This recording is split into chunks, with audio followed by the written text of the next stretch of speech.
magkaroon po tayo ng tinatawag na purity. Ano ho? Kadalisayan. God demands purity from His people. Ikaw, ako, tayong mga anak ng Diyos, inaasahan niya na magkaroon ng kadalisayan ang ating mga puso at buhay na nakaniig sa Kanya. Mayroong bang dahilan para hindi natin ipagpasalamat ang 10 Commandments? Bagamat ito'y panay bawal at mga utos, ito po ang nagpapasigla ng ating pong buhay. Sa loob ng isang linggo at sa mga darating na maraming mga linggo, nare-remind po tayo. Ano pa po? Bukod sa ito po ay ninanais ng Panginoon na maranasan ng Kanyang mga anak. Ito rin po ay sinasabi niyang tayo po kailangan ay maka-overcome. Ano ho? Doon po sa tinatawag nating pangangalunya. Pastor, ano ba yung pangangalunya? Tignan po natin ang ilang mga kahulugan ng adultery.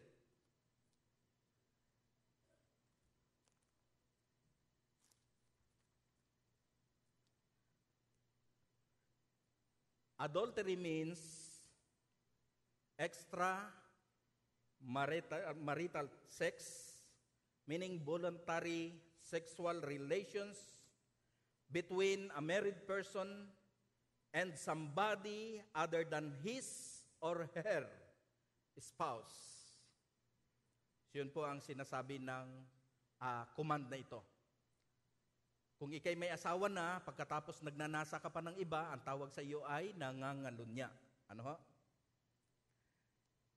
Isa pa po, na sinasabi po rito, kung paano po ginamit ang pangangalunya ay yun pong pagkakaroon ng matinding pagnanasa. At tignan po natin isa-isa. Katulad po na ang physical adultery.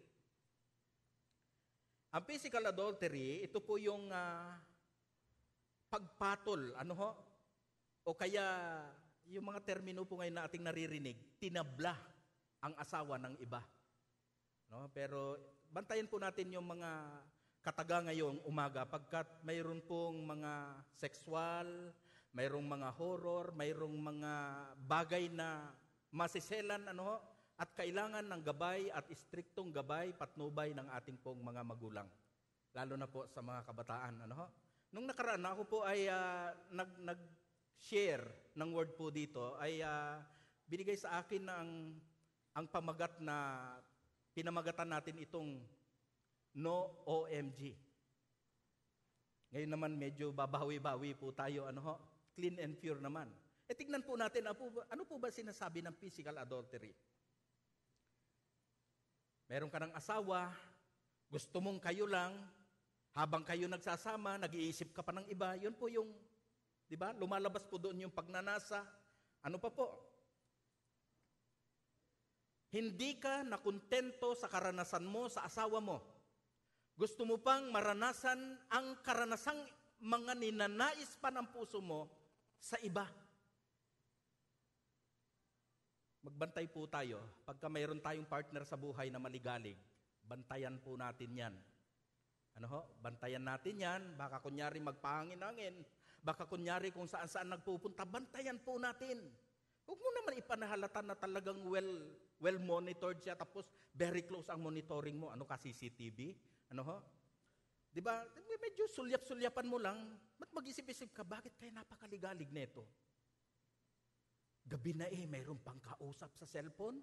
Gabi na mayroon pang ka-text. Gabi na may pabulong pang kausap. Mag-isip-isip na po tayo. Hindi naman siguro masama pagbabantayan po natin. Kasi maging protective lang po tayo sa ating pong mga partners. Huwag mong tiktikan o huwag mong bantayan yung partner ng iba. Yung partner lang po natin. Ano ho? Hello. Happy anniversary po. Happy anniversary. Happy Father's Day po sa mga tatay. Medyo pasensya na po kayo. Tayo po medyo tatamaan po rito kasi kailangan maging modelo po tayo, mga tatay. Pero mag-ingat din po mga nanay. Hindi po kayo excuse. Ano ho? Pagdating po dito sa tinatawag na physical adultery. Sa madaling sabi, maliban sa ating mga asawa o asawa ay nagnanasa pa ng asawa ng may asawa. At gustong, ito na po yung sinasabi ko, mga censored word po ito, asawahin. Ano? Kaya maligalig. Hindi niya alam ang kanyang gagawin. Hindi niya alam kung ano kanya nararamdaman. Ano ho? Pansinin po natin, mamaya, pag may maligalig po dyan, tanungin mo na agad, bago siya mahulog, ano ho? Sa physical adultery. Pangalawa ay yung pong emotional adultery or mental adultery. Dito po, mga kaibigan, mga kapatid sa Panginoon, dito nabubuo yung pagnanasa. Tayong mga kalalakihan, ito po pinapakinggan po tayo ng mga kababaihan. Kalalakihan, kaliliitan, kababaihan, ano, pinapakinggan po tayo ngayon pong umaga. Pinagmamasdan po tayo. Paano tayo tumitig? Para hindi ka mahalata na mayroon kang lustful o desire. Diba? Minsan nahahalata po yan ng ating tinititigan. Simulan po natin lalaki sa lalaki. Hindi ba minsan nare-rebuke po tayo? Grabe ka naman makatitig, para mo akong hinuhubuan. Mahalay po, ano ho? Paano tayo tumitig sa isang babae? Sabi nila, pag same-sex daw, ay wala namang problema pag magtitigan. Ano walang problema? Malaking problema nito. Ano ho? Depende yan sa titig. Kasi hindi makukontento yan sa titig, mayroon pang galaw yan, may aksyon yan. Nung kami po ay nasa seminary, marami po akong ka-dormmate ng mga Bisaya, sabihin po natin. Lagi nilang sinasabi, nung kami po ay nasa higher levels na po, sa aming pag-aaral ay mayroon akong naririnig lagi, ang kamot sa lugar. Sabi ko, ano kaya yun? Ang kamot sa lugar. Tapos, pinagmamasdan ko yung kausap niya, ang kamot, yung kamay gumagapang. Kaya pala, kamot pala, kamay. Ang kamot sa lugar. Naku po mga kapatid, pagka medyo umali-aligid yan at nagpunta sa medyo madilim na bahagi, bantayan mo ang kamay. Kung ikaw ay sensitibo dito at very conservative na hindi basta nagpapadampi ng kamay ng may kamay sa mga bahagi ng katawan mo, lalo na sa masiselang bahagi, magdala ka ng yantok. Huwag masyadong mahaba, mahahalata. Medyo maikli lang. Tapos medyo dalagang Pilipina. Pagkatapos, pag gumapang kanyang kamay, hampasin mo na agad. Wala nang abog-abog. Wala pong demanda nun. Walang demanda, walang kaso po yun. Ang tawag po sa iyo, pag nakapanakit ka at nabalian mo ng ugat o buto yung kanyang kamay, self-defense po yun. Marami po tayong mga attorneys po dito.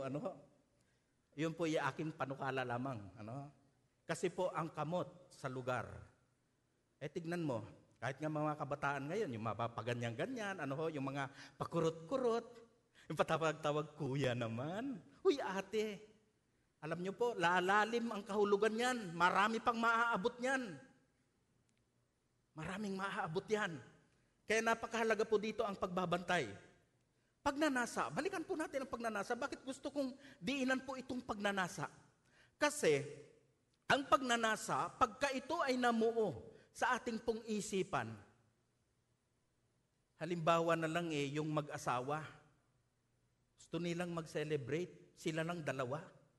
Alam natin, ano mangyayari, itong mga batang ito, ano kayong mangyayari? Ano kayo mga chismoso? Hayaan niyong mag-asawa kayo para alam niyo itong sinasabi namin. Umupo kayo dyan, manatili at pakinggan po ninyo. Siyempre, humantong na po sila doon sa mga dapat nilang gawin. Pag sila'y mananampalataya, mag-praise and worship muna sila. Halika, para hindi tayo magkasala. Para hindi halata na may iniisip akong iba habang magkalabing-labing tayo, ay mag-praise and worship muna tayo.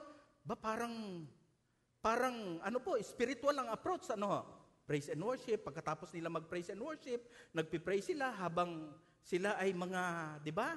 Alam mo nang wala na sila sa kanilang mga kamunduhan at dalawa na lang sila. Praise and worship. Biblical ang dating. Pero ano naman doon sa iba?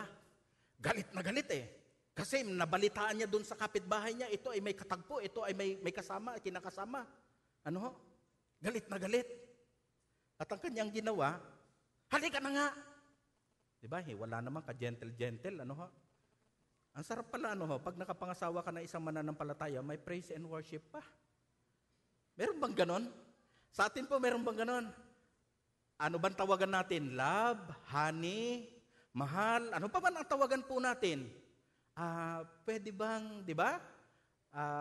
Pwede bang tumabi ka sa akin? Hindi niya naman sinabing, tumabi lang, uupo ba, hihiga? Hindi niya alam. Tumabi ka sa akin, tapos mag-praise and worship tayo.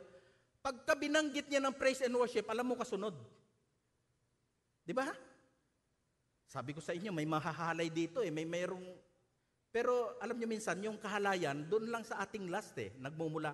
Doon sa naglalaro sa ating pong mga isipan. Doon nagsisimula po yung, ang sama pala neto. Bakit po natin pinag-uusapan po ito? Itong masamang pagnanasa. Kasi dito po nagsisimula yung mga lalagkit na tingin. Dito nagsisimula yung mga galaw na hindi ka nais-nais. Dito nagsisimula yung hindi ka naman niya ka-textmate, naging ka-textmate mo dahil mayroon kang pagnanasa. Akalain mong nakita mo lang sa picture, pagkaganda-ganda, isang actress, naging girlfriend mo na, hindi ka nga kilala. Di ba? Pagnanasa.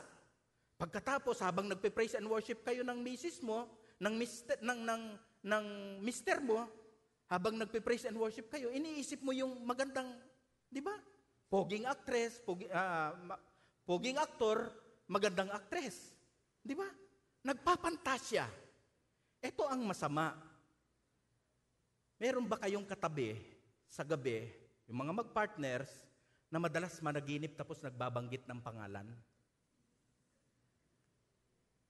Ito magandang magandang pag-usapan.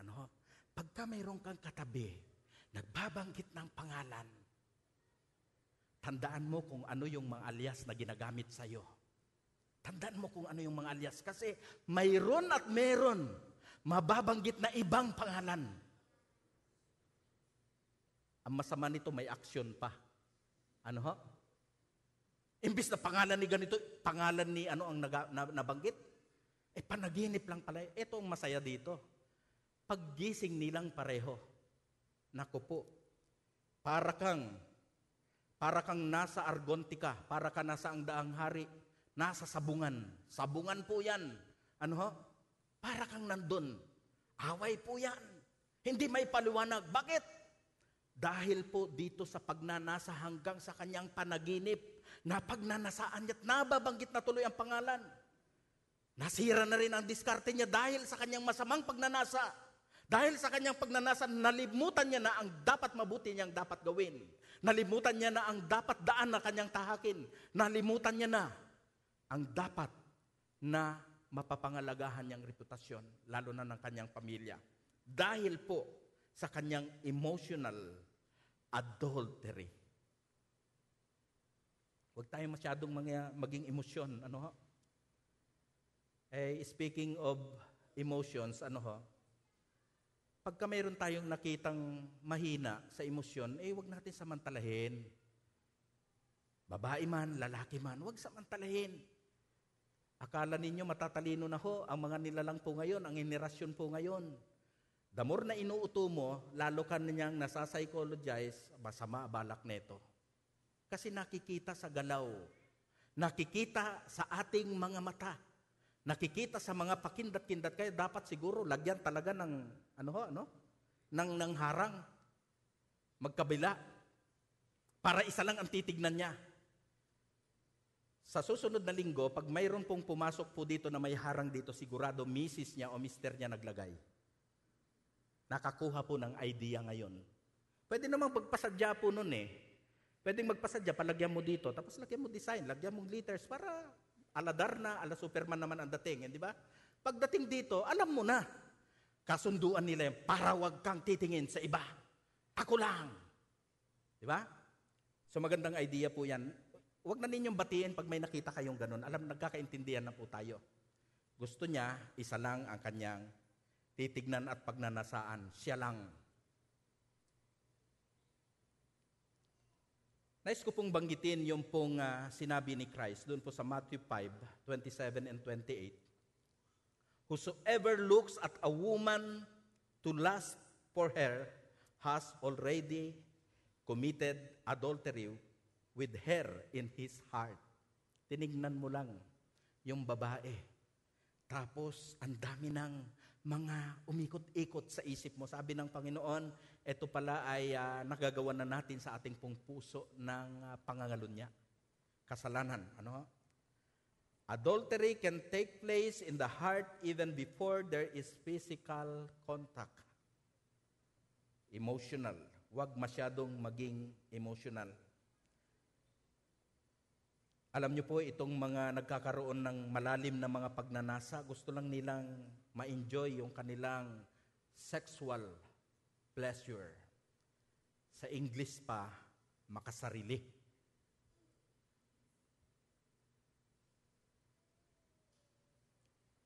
Ito po ay nangyayari sa ating pong mga kapaligiran, sa ating panahon po ngayon.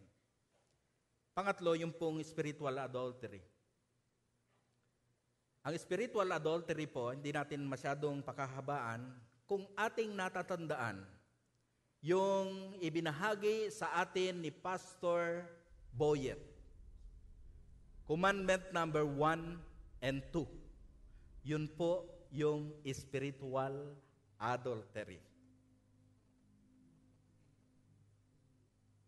Mga kapatid, paano tayo magkakaroon ng katapatang mapanghahawakan upang pakikiapid ay maiwasan? Papaano? Simple lang po sagot. E di iwasan. Umiwas. Ano ha? Hindi yung kay rami ng winasak na tahanan, kay rami ng matang pinaluha. Sabay kanta mo, o tukso, layuan mo naman ako. Anong tukso lalayo sa'yo? Lalapit sa'yo ang tukso. Tayo ang lumayo sa tukso. Paawit-awit pa, tukso layuan mo ako. Tayo ang lumayo sa tukso. Umiwas sa tukso. Tignan po natin ang mga principles po rito. Nais ng Diyos na tayo po ay maging malinis at dalisay sa ating pong mga buhay. Kung tama ang ating pakikipag-ugnay sa Diyos, tama rin po, tama ang ating pong ginagawang mga hakbang, lalo na ito pong ipinagbabawal, Commandment number 7, huwag mangalunya. Tama rin ang ating pong pananaw. So papaano tayo makapanghahawakan na magkaroon ng katapangan na maiwasan po natin ang pakikiapid sa ating pong mga buhay? Physical adultery, emotional adultery, and spiritual adultery.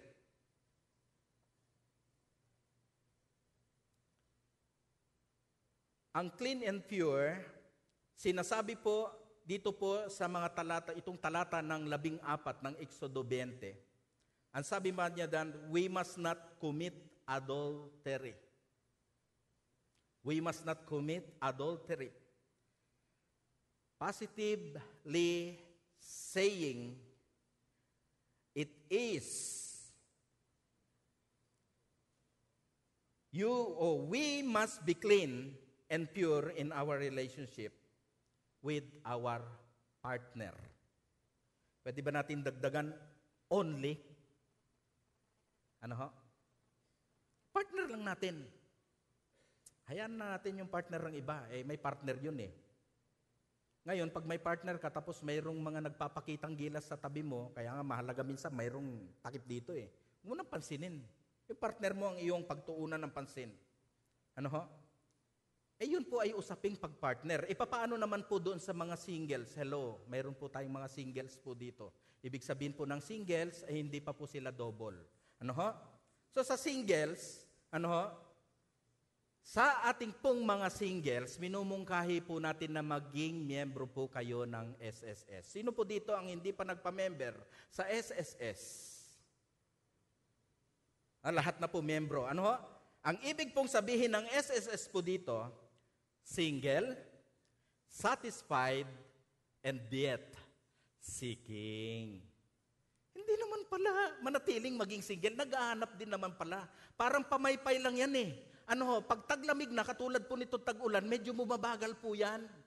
Pagka tag-init, medyo bumibilis yan. Hindi niya naalala single niya. Sabi niya, kahit sino na lang.